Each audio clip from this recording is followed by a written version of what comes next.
Servus, Glück auf und herzlich willkommen zu einer weiteren FC Bayern Reaction. Heute diesmal vom 32. Bundesligaspieltag zu Hause gegen den FC Heidenheim. Das wahrscheinlich unwichtigste Spiel diese Saison für uns und wahrscheinlich eines der wichtigsten Spiele für Heidenheim. Kuriose Situation, bevor wir in die PK gehen, wie immer der Hinweis. Hypen, liken, kommentieren, abonnieren, Glocke aktivieren, wenn euch gefällt, was ihr hier seht. Gut, damit rein in den Bums. Im drittletzten Spiel der Saison, die sich vehement gegen den Abstieg stemmende Mannschaft aus Heidenheim. Darüber sprechen wir jetzt natürlich mit Vincent Kompanie und Christoph Freund. Bitte schön, los geht's. Vincent. Die erste Frage kommt in der Mitte von Hanna Reif für den Münchner Merkur, Hanna. die TZ. Was macht das Personal? Ja, guten Morgen, Herr Company. Wie schwer wird der Switch von Paris auf Heidenheim? Und mit Blick auf die kommenden 2 Spiele, ist Ihnen bewusst, wie groß der Einfluss des FC Bayern auf den Abstiegskampf in der Bundesliga sein wird? Ja, das war. Leute, sage ich euch ganz ehrlich, haben wir nichts mit zu tun, sollte uns scheißegal sein. Wir sind zwischen Paris, wir müssen 110% der Kräfte schonen. Ja, dann hat Heidenheim halt das Glück, dass sie genau zwischen den beiden Spielen sind. Ja, fertig. Haben wir keine Rücksicht drauf zu nehmen, ist nicht unsere Schuld, dass die Mannschaften da unten drin stehen, dass die Mannschaften da unten so wenig Punkte geholt haben und dass wir schon gefühlt seit einem halben Jahr deutscher Meister sind. So, Punkt. Ganz einfache Kiste. Letztes Jahr genauso ein bisschen ein Thema. Thema, oder? Ja.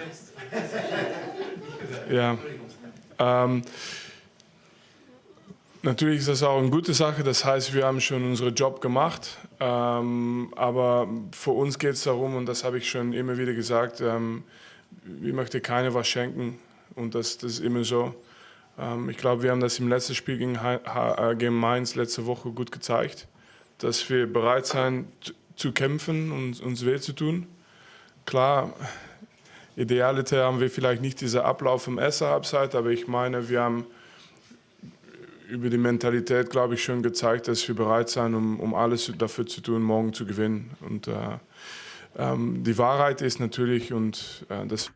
Ey, das ist ja auch richtig, dass man alles tut, um zu gewinnen. So, das steht ja auch außer Frage. Ja, das soll jetzt nicht heißen, wir laufen da auf und keiner hat Einsatz oder sonst was. Das wisst ihr selber, da ist Winnie direkt agro. Aber, ey, wie ich es in meinem Taktikfuchs gezeigt habe, so, es hat keiner auf dem Platz zu stehen, der in der ersten 11 gegen Paris stehen soll. Ja. Man muss nicht die Fehler von vor letztem Jahr machen mit Inter Mailand, wo dazwischen Dortmund war und alle Spieler fast durchgespielt haben. Ich denke mal, man hat es gesehen, dass wir leichte Vorteile hatten in der Schlussphase in Paris. So die letzte halbe Stunde. Und das heißt, wir sind körperlich ein bisschen besser aufgestellt. Und das sollte man dann auch ausnutzen. Ja, und ey, wir sind deutscher Meister mit Abstand. Ja, und ja, da muss halt die zweite Garde spielen. Und da müssen da halt, weil wir viele Verletzte haben, 3, 4 Jungs aus der zweiten Mannschaft oder aus der U19 oder sonst was auflaufen. Dann ist das so. Ja, es ist trotzdem noch Qualität auf dem Platz. Und gut, ja, Feierabend. Es ist nicht unser Problem, dass die Mannschaften da unten rumpimmeln und nur 24 oder 26 Punkte geholt haben. So, ist das jetzt unsere Verantwortung, dass wir jede Mannschaft jetzt da unten abschießen müssen oder wie oder was? Hä? Was ist das für eine Logik, Alter?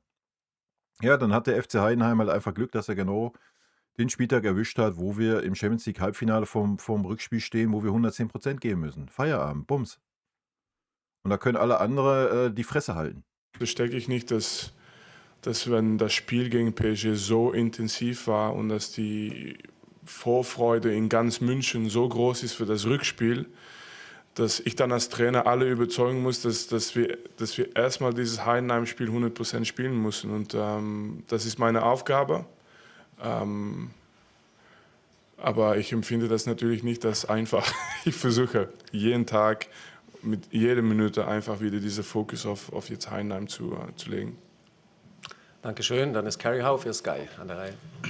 Alter, jetzt mal ernsthaft, es wird keiner wird irgendeinen Fokus auf Heidenheim haben. Keiner. Sorry.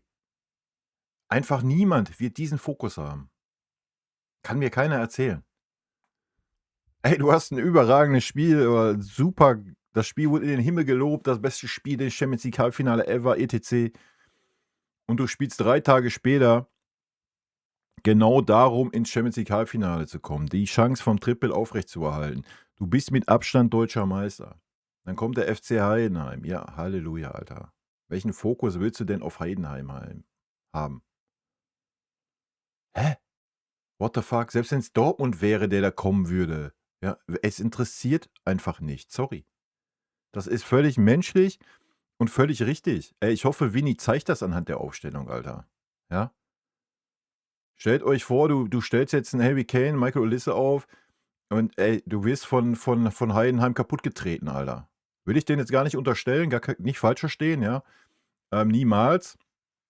Aber die werden nicht zurückziehen, Alter. Für die geht's gegen den Abstieg. Die sind 4 Punkte hinter Pauli. Die können auch in die Relegation kommen. Das ist deren Ziel, Alter. Und die wissen auch, dass der FC Bayern, oh ja, ein bisschen Larifari, weil Paris und so, die werden 110% geben in jeden Zweikampf, Alter. Ja, und da kann immer was passieren. Das ist ja keine Absicht oder sonst was. Ja, das Risiko kannst du doch nicht gehen, Alter. Bei einem Spiel, was dich null poppt, Alter. Verstehe ich nicht. Also, ey, wir haben die Aufstellung noch nicht gesehen, so, alles gut. Aber was Winnie gerade erzählt, hört sich ein bisschen wild an. Vielleicht erzählt er einfach auch nur, ja. Nochmal, es hat kein Spieler, der gegen Paris in der Startelf steht, von Anfang an auf dem Platz zu stehen. Gegen Heidenheim, Alter. Keiner. Ja, guten Morgen. Lennart Karl und Tom Bischoff haben gestern wieder mit der Mannschaft trainiert. Sind Sie Ja, die bereit, können auf dem Platz A für stehen. Heidenheim und B dann auch für Paris? Ich hoffe, dass Tom Bischoff schon dabei ist morgen. Aber schauen wir mal, was passiert im Training heute. Und Lennart Karl eher nicht heute, glaube ich, morgen. Aber es gibt noch eine Möglichkeit Richtung Paris. Aber wir haben gesprochen über seine Verletzung. Ich bleibe trotzdem noch vorsichtig mit seiner Situation. Das ist auch richtig. Ne? Wie gesagt, es ist ein Spiel für uns, wo von völligem Uninteresse. Der wird irgendwann selber spüren, ob er ready ist oder nicht, aber hoffe nicht vielleicht. Eins nebendran ist Stefan Kumberger für Sport 1. Guten Morgen. Vincent, nach dem Spiel in Paris gab es Leute, die fanden das alles super und wunderbar und haben gesagt, das ist der Fußball der Zukunft, eine neue Ära beginnt. Und andere haben gesagt, so viele Tore darf man nicht zulassen. Wayne Rooney oder Clarence Seedorf waren das zum Beispiel. Wo sehen Sie das? Ist das der neue? Ganz ehrlich, die sollen die Fresse halten, Alter. Also ist ja schön, wenn ihr alle Verfechter von so einem Catenaccio italienischen Fußball seid, wo die Spiele 1:0 ausgehen oder man sich daran erfreut, dass man hinten kein Gegentor bekommt und 1:0 gewinnt und super langweiligen Fußball spielt, weil man den Ball nur quer in den eigenen Reihen hält und sonst was. Ey, ich gucke mir lieber ein 5:4 an wie ein 1:0. So, das ist aber meine persönliche Prävention, ja. Wenn ihr oder hier irgendwelche Experten sich lieber ein super hochtaktisch geprägtes Spiel angucken und sich daran ergötzen, 1:0 zu sehen und wie die Mannschaften sich gegenseitig taktisch rausnehmen, boah, ja, ist okay. Also jeder hat seine Vorlieben, ja. Aber ein 5:4 auf dem Niveau, wer das Spiel gesehen hat, das irgendwie schlecht zu reden, ey, halt's Maul. Fußball der Zukunft, das so gespielt wird, wie das der FC Bayern und Paris machen? Nein, Naja, die Frage ist doch ganz einfach zu beantworten. Guckt euch an, wer am Ende den Erfolg hat. Ich weiß nicht, wie Atletico Madrid gerade spielt, wenn die immer noch so spielen wie immer. Ich meine, das ist dann das krasse Gegenteil. Die sind auch im Halbfinale. Ja, Paris wird Meister, wir werden Meister. Paris hat letztes Jahr die Champions League gewonnen. Wir gewinnen unseren Pokal oder sind auch im Pokalfinale. Guckt euch an, welche Art Fußball welchen Erfolg bringt. Und dann können wir das doch belegen, ob welche Art Fußball die Zukunft ist. Aber wenn es darum geht, wie attraktiv der Fußball ist, wie viele Emotionen da sind. Ey, allein die Emotionen bei 9 Toren im Stadion gegenüber einem Tor. Hä? Wie kann man das dann schlecht reden, Alter? What the fuck? Ich bin nicht eine, die alles immer schwarz oder weiß sieht. Also für mich war es auch ganz logisch, was passiert ist in Paris. Ja. Ich glaube, ich verstehe natürlich ich möchte auch zu Null spielen, also gerne. Und das versuchen wir, das werden wir nächste Woche und morgen auch versuchen. Das ist immer ein Ziel von uns. Das haben wir in Leverkusen noch nicht so lange her im Halbfinale Pokal überragend gemacht. Aber es geht nicht, wenn man logisch einfach analysiert, was passiert im Spiel. Es geht einfach über, es gibt keinen einzigen Grund für PSG, das zu ändern, was sie letztes Jahr die beste Mannschaft in Europa gemacht haben. Ja. Kein Grund. Und wie kann man dann sagen, dass diese Art Fußball nicht die Zukunft ist? Oder nicht erfolgreich ist? Hä? Ich meine, die stehen wieder im Halbfinale. What the fuck? Und wir kommen dann in dieses Spiel rein, als Mannschaft in Europa, die meisten Tore gemacht hat und die meisten Spiele gewonnen hat. Also wer wird dann diesen Schritt zurück machen? Ja. Und keiner hat das akzeptiert. Und am Ende wollen wir nur gewinnen und wir nutzen die Mittel, die wir haben, um ein Spiel zu gewinnen. Mehr ist es nicht. Und wenn man andere Mittel hat, dann nutzt man vielleicht andere Mittel. Aber irgendwie ist es auch sehr, sehr logisch zu erklären. Und dann ist es immer wichtig, auch sich mal die Gedanken zu machen auf beide Seiten. Das heißt, wenn man schon seit so lange im Fußballgeschäft ist und man kennt natürlich jede Art von Spiele, wie man zu einem Ergebnis kommen muss, warum haben die Trainer sich trotzdem entschieden, so Fußball zu spielen? Das Einzige was ihre ist, Stärken sind. weil die Überzeugung ist, dass die Mannschaft passt und dass wir so gewinnen. Genau. Mehr ist es nicht. Und deswegen wollte ich sagen, ich möchte gerne zu Null spielen, aber was nicht passieren darf, ist, dass wir was verlieren, was uns stark macht. Und das ist dann, ist in diesem Spiel passiert für beide Mannschaften. Eine Reihe dahinter, Alexis Menüsch. Hallo. Bonjour Vincent. Bonjour. Französisch oder Deutsch? Wie du Ich bin magst. wieder der einzige Franzose scheinbar. Ja. 4 Tage vor so einem wichtigen Spiel, ja gut. Und das kommt auf diese Frage, si vous voulez répondre en français après. Ich bin seit fast 30 Jahren hier Bayern-Reporter für französische Medien, für belgische auch. Und ich muss immer wieder feststellen, wie wenig sichtbar der FC Bayern ist in den Medien in diesen Ländern. Okay. Schauen Sie bloß den Ballon d'Or an. Das letzte Ballon d'Or aus München waren sie noch nicht gewonnen. Ganz Ja. Rummenigge, Ja, 81. Natürlich hatte Franck Ribéry große Chancen, Lewandowski, Neuer, Oliver Kahn früher. Warum ist es so? Warum ist der Bayern so wenig sichtbar im Gegensatz zu Real Madrid, Barcelona, englische Topclubs? Und glauben Sie, das Spiel am Dienstag, das sogar Frankreich, Bayern hat sogar Frankreich begeistert, dass so ein Spiel die Mentalitäten ein bisschen verändern kann? Oder hätten Sie vielleicht andere Ideen, Lösungen? Das ist eine gute Frage. Ich war mir nicht bewusst. Mein Gefühl ist immer, dass Bayern so groß ist überall in der Welt, aber natürlich, das ist vielleicht ein Gefühl, weil ich hier bin. Aber es ist auch eine gute Frage. Keine Ahnung, warum es so vielleicht dieses Gefühl ist, dass es einen Unterschied gibt. Natürlich gab es fantastische Spieler auch in Bayern München. Sie haben gerade ein paar genannt, Ribéry, Robben, auch Lewandowski, viele. Keine Ahnung. Und Ja, was das betrifft, die Bundesliga hatte dann nie dieses Standing. Das ist ja auch das Problem bei den Fernsehgeldern international. Die Bundesliga, machen wir uns nichts vor, ist für uns heilig. So im Ausland brauchen wir uns auch nichts vormachen, interessiert die keine Sau. Punkt. Ja, da interessiert eben der FC Bayern, vielleicht Borussia Dortmund noch ein bisschen, that's all. Das war es. Ansonsten interessiert das keine Sau, außer irgendwelche Deutschen, die irgendwo im Ausland leben. Ja.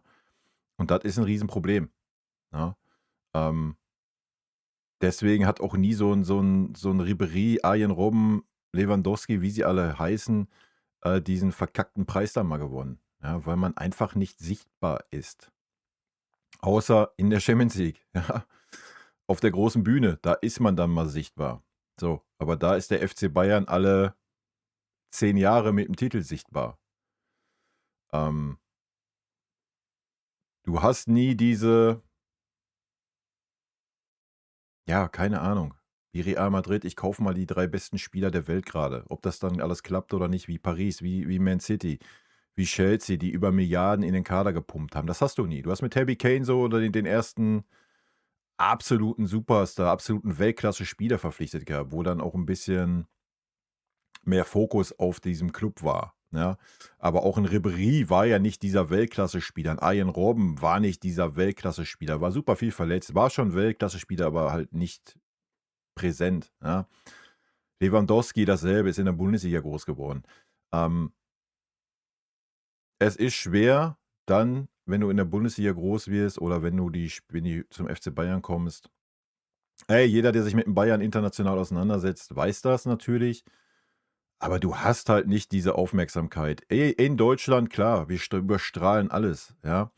Aber international hast du halt nicht diese Aufmerksamkeit wie die Premier League, wie irgendwelche anderen Geschichten, ja. Das ist halt einfach so. Und das ist ein Riesenproblem. Und das ist nicht nur ein Problem des FC Bayern, das ist einfach ein Problem der DFL, des DFB, der ganz, ganz viel verschlafen hat in den letzten Jahrzehnten. Ja, das muss man mal ganz klar so sagen.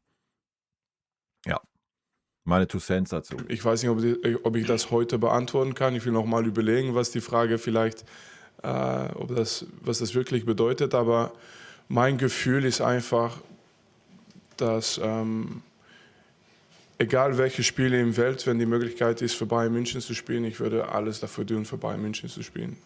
Ich bin jetzt hier, ich habe auch England miterlebt, ich habe auch andere Liga miterlebt. Ich kann mich nicht vorstellen, was noch größer ist. Und das ist meine Perspektive. Ich glaube, dass viele diese Perspektive teilen, aber natürlich weiß ich jetzt nicht, was alles in Frankreich oder so gesagt wird. Ja. Dankeschön, Daniel. Ja, ich kann mich nur anschließen an Winnie.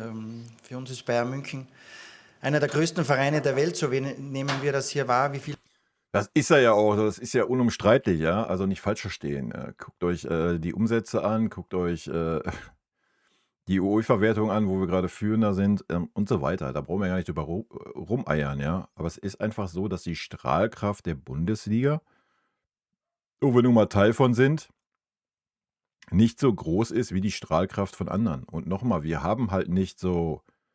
Warum hat Paris diese Strahlkraft entwickelt, wie sie entwickelt haben? Ey, die haben Messi, Neymar und etc. verpflichtet. What the fuck? Ja, einfach weil sie es konnten. War es erfolgreich? International nein, national ja. So, aber dadurch ist doch eine ganz andere Strahlkraft allein in den südamerikanischen Ländern. Ja. So, das haben wir nicht. Südamerika, hä? What? Ja, wir haben jetzt Luis Diaz, so, dann hört's auf. Ja. Das ist halt ein Riesenproblem. Ja. Warum jetzt Frankreich und Belgien? Keine Ahnung. Franzosen und Deutsche, ja, brauche ich nichts zu sagen, oder? im Ausland darüber berichtet wird, können wir jetzt nicht genau beurteilen. Aber so Spiele, auch wie letzte. Naja, aber dann sollte man sich mal mit dem guten Mann da zusammensetzen. Wenn der seit 30 Jahren für diese beiden Länder den FC Bayern quasi pressetechnisch vertritt, dann wird der Mann ja Ahnung haben. Ja? Und dann sollte man den vielleicht mal mit einbeziehen in irgendwelche Lösungsfindungen, um das mal zu verbessern. Letzte Woche oder jetzt auch die Aufmerksamkeit vom Rückspiel gegen Paris oder auch schon das Spiel gegen Real Madrid. Da war schon meine Wahrnehmung, dass das in der ganzen Welt oder in der Fußball-Europa groß wahrgenommen wird. Und wenn man von den großen Vereinen spricht, dann ist Bayern München für mich immer dabei, weil es einer der erfolgreichsten Vereine Europas ist der letzten 10, 20, 30, 40 Jahre. Und von dem her, ja, wollen wir einfach richtig guten Fußball und erfolgreichen Fußball spielen. Wer dann darüber berichtet, können wir nicht direkt beeinflussen. Aber das ist unser Ziel und unsere Aufgabe. Dann ist die Bild-Zeitung an der Reihe. Heiko Nitterer. Frage an Christoph Freund. Wir hatten das Thema letzte Woche schon, aber diesmal ist, glaube ich, wirklich was passiert. Der Berater von Manuel Neuer war gestern an der Säbener Straße. Was man so hört, sieht es ganz gut aus für eine Verlängerung. Können Sie da sagen, wie der Stand ist? Natürlich nicht. Ja, wir haben ja letzte Woche schon darüber gesprochen, da wurde ja schon berichtet oder ich wurde gefragt, ob schon alles durch ist und alles unterschrieben ist. Oder, das ist auch jetzt nicht der Fall, aber man spricht natürlich miteinander. Ja, ich mache es nochmal rund für die Leute, die vielleicht die anderen Videos nicht gesehen haben, die Aussage nicht gehört haben. Manuel Neuer sportlich hatte in dieser Mannschaft keine Rolle mehr zu spielen. Das ist mein Take. Ja, und Jonas Obich ist ihm fußballerisch weit, weit voraus, hat das Paris-Spiel ganz klar gezeigt, ja, dass Manuel Neuer da nicht mehr on point ist. Auf der Linie ist Manuel Neuer immer noch ein Monster im 1 gegen 1, hat er so viel Erfahrung, das ist natürlich ein Trumpf. Alles, was Rauslaufen betrifft, Flanken, ist er katastrophal. Hat immer wieder Aussetzer drin, was normal ist in dem Alter, hat Leistungsschwankungen. Es ist für mich völlig fein, wenn Manuel Neuer den Vertrag verlängert, 5 Millionen im Jahr kassiert und ganz klar gesagt wird, Manuel, pass auf, du machst die Champions League-Spiele und die DFB-Pokalspiele und Jonas Urbich spielt die komplette Bundesliga. So, dann ist das ein Mehrwert, weil dann kann Jonas Urbich sich nochmal weiterentwickeln durch mehr Spiele, hat immer noch die Erfahrung und das Learning durch Manuel Neuer.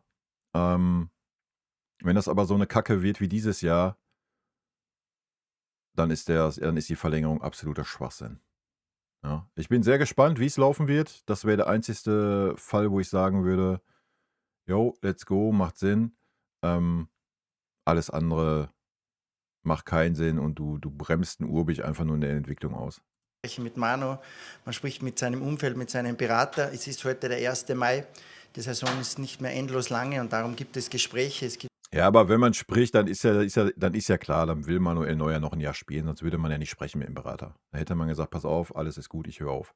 So, Punkt. Ja. Also sprich mal mit dem Berater und natürlich geht es da wieder um Kohle. Wer hätte das nur gedacht, weil sonst bräuchte man ja gar keinen Berater. Ja. Der Manu möchte natürlich sehr wahrscheinlich trotzdem weiterhin seine 20 Millionen verdienen.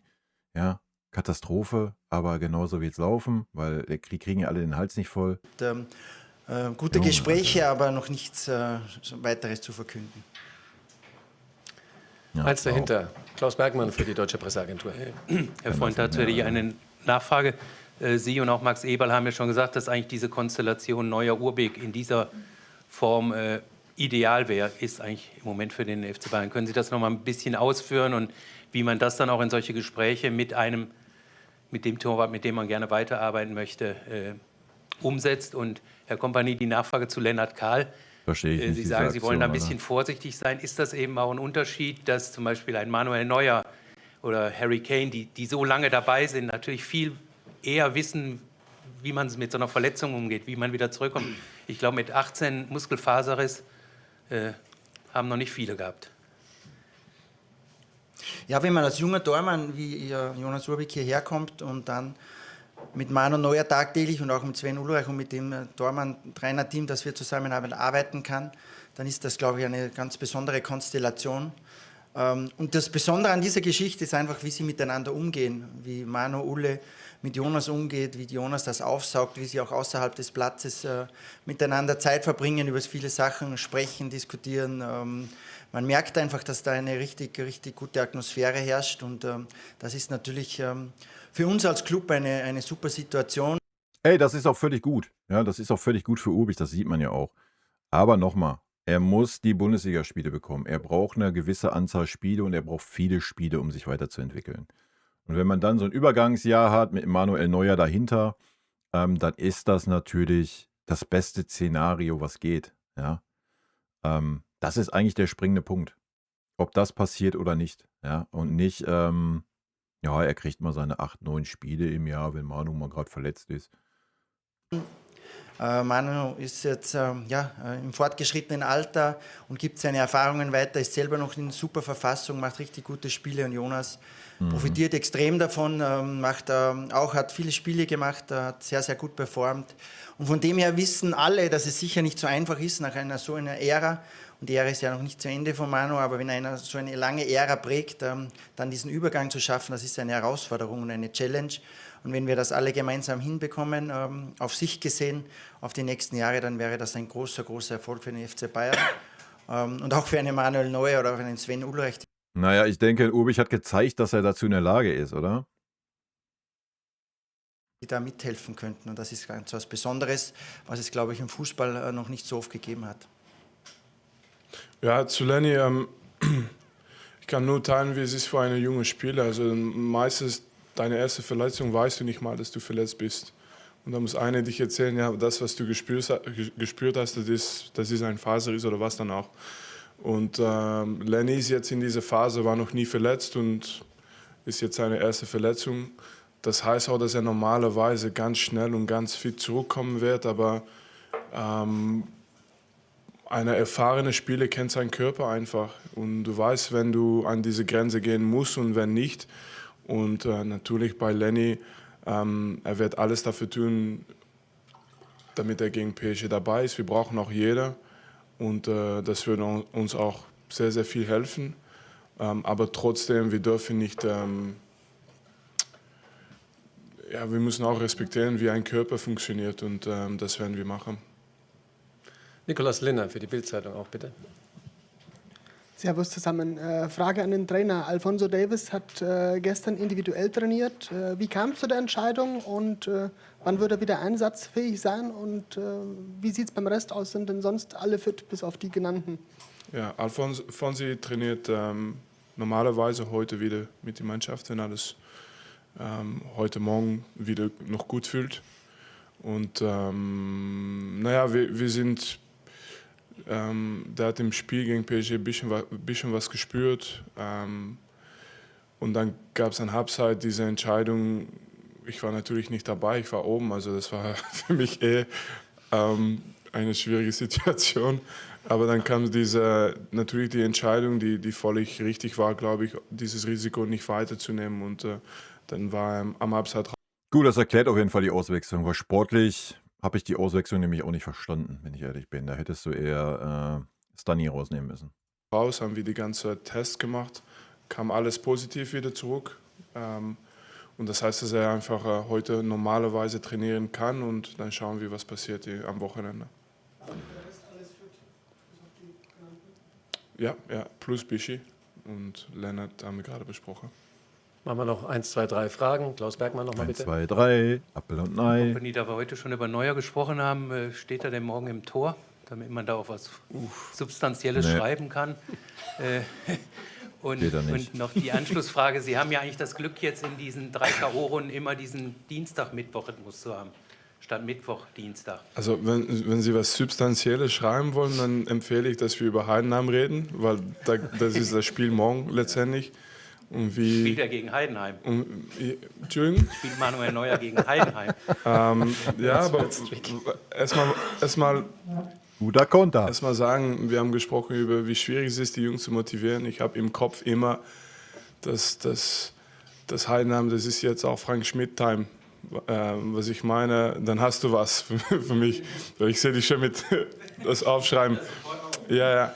Nein, warum sage ich das? Weil wir kommen jetzt in eine Phase, wo jedes Spiel wichtig ist. Wir werden alles dafür tun, das Spiel zu gewinnen. Aber okay, ich erkläre nochmal, dass Heidenheim jetzt in die letzten 3 Spiele 2 gewonnen hat. Die haben von den letzten 5 Spielen nur 1 verloren. Also die sind im Aufwind, ne? Die kämpfen um die Relegation, Alter.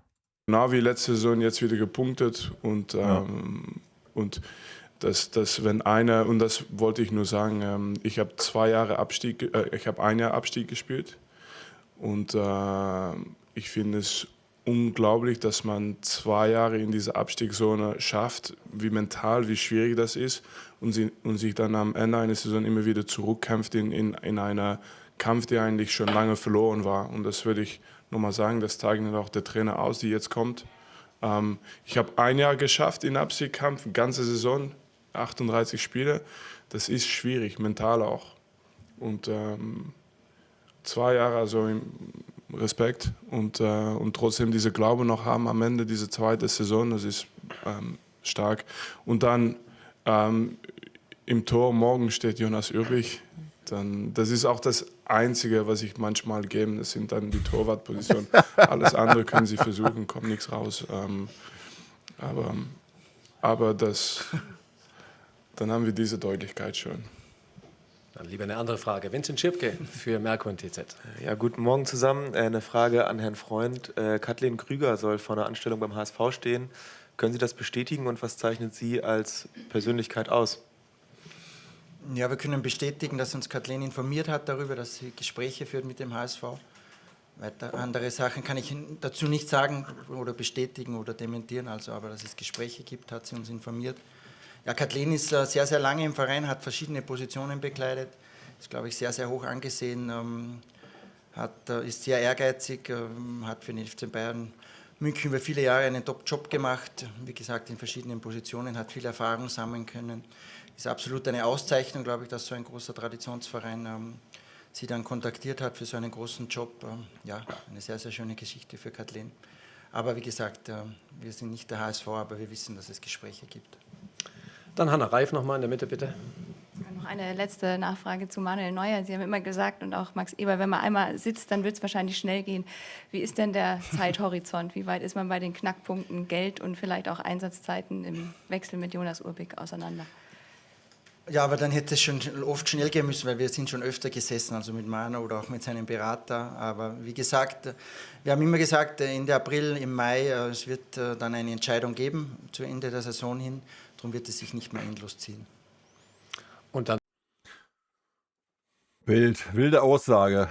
Also ich kann mir nicht vorstellen, dass der FC Bayern bereit ist, Manuel Neuer weiterhin 20 Millionen zu zahlen. Ja. Wenn man jetzt aber so Serge Gnabry guckt, da hat man auch nur 2-3 Millionchen eingespart. Kann ich mir schon vorstellen, dass man Manu immer noch 15 in den Arsch schieben wird. Für die Leistung, die ich diese Saison gesehen habe, auf jeden Fall zu viel. Vielleicht täusche ich mich aber auch. Vielleicht sagt Manu auch einfach, komm, ist gut, mach 5 oder was weiß ich. Ja, und Manuel Neuer muss Spiele abgeben. Punkt. Ja. Ich bin gespannt. Wie es da weitergeht und welche Infos wir dann auch kriegen. doch nochmal Alexis Menüsch, damit du viel über uns berichtest. Haben Sie aus der Tribüne schon gesagt, das war furchtbar für Sie, auf der Tribüne zu sein am Parc des Princes. Trotzdem haben Sie vielleicht neue 1-2 Schwachstellen bei PSG entdeckt. Man hat ja gesehen, wie Marquinhos brutal leidet gegen Lucho zum Beispiel. Haben Sie vielleicht 1-2 andere Schwachstellen entdeckt, die Sie uns natürlich nicht verraten werden. Und für Herr Freund, logistisch betrachtet, Paris Saint-Germain hat letztes Jahr vor dem Finale im Infinity gewohnt. Sind Sie am Dienstag im Infinity oder PSG? Das kann ich fast beantworten. Ich glaube, wir sind im Infinity. Wir geben unser Heimhotel nicht her. Ja? Das ist unsere Stadt hier. Also. Das ist unser Heimspiel und unsere Stadt. Ja, beide, genau, beide. Und beide Trainer in die Tribüne wieder. Nein, das Größte, was man sehen kann, ist nach dem Spiel. Im Spiel ist klar, ich brauche nicht da oben zu sitzen. Und das kann ich vielleicht erzählen. Also ich war vielleicht meine ersten 6 Monate als Trainer, fand ich es ganz schwierig, das Spiel zu sehen von die Seite einfach, weil du hast ein total anderes Blick, als wenn du auf dem Platz bist oder sogar in die Tribüne. Und, aber jetzt hat das sich so entwickelt, dass ich eigentlich aus der Tribüne fast nichts mehr sehe. Und dass ich alles gewohnt bin von einer total anderen Perspektive, wo du dann einfach das Gefühl bekommst, wo liegt das Gefahr, wo liegen die Räume und wo sind die Möglichkeiten. Also deswegen habe ich das überhaupt nicht genossen und werde ich alles dafür tun, das auch nicht wieder zu machen. Aber das meiste lernst du aus der Analyse nach dem Spiel und die Bilder zurück zu schauen. Und dann hast du immer das Gefühl, deswegen wir haben gesprochen über Gegentore und Tore, das Gefühl nach dem Spiel ist, wir können mehr Tore schießen und wir können zu 0 spielen. Aber mal schauen, ob das passiert nächste Woche.